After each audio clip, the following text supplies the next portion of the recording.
What is mix validation and why is it necessary?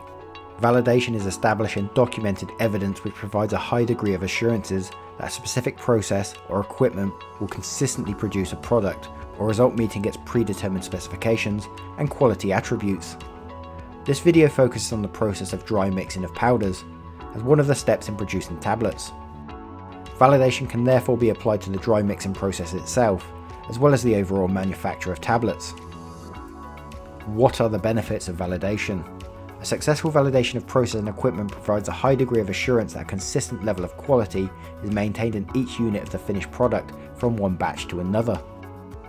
Successful validation of a process can result in a reduction of sampling and testing procedures and hence fewer product rejections and the need for retesting. The lower rejection rate leads to cost-saving benefits. For compliance to current good manufacturing practices, validation is essential. How important is validation of dry mixing in the tablet production process? Dry mixing is usually the first step in tablet production and is therefore of paramount importance that the quality of the mix is of the highest standard if a high quality tablet is to be produced. How to validate.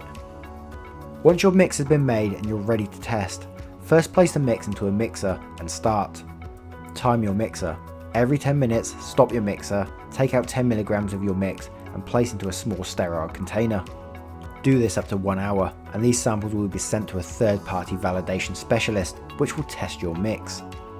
The reason we take samples every 10 minutes is to find the sweet spot for your mix, to ensure your tablet mix is mixed enough, but not too much.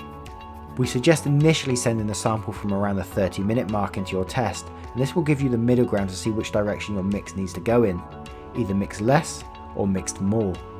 You can then send further samples once you know which direction you need to go in. We suggest doing this because of the cost implications. Testing a mix can be expensive, so the less samples you send, the more cost effective this process will be. And we're constantly developing our videos section, so if you feel you need help with an issue, please get in contact. For more guides on making your tablet mix, please visit www.lfatabletpresses.com.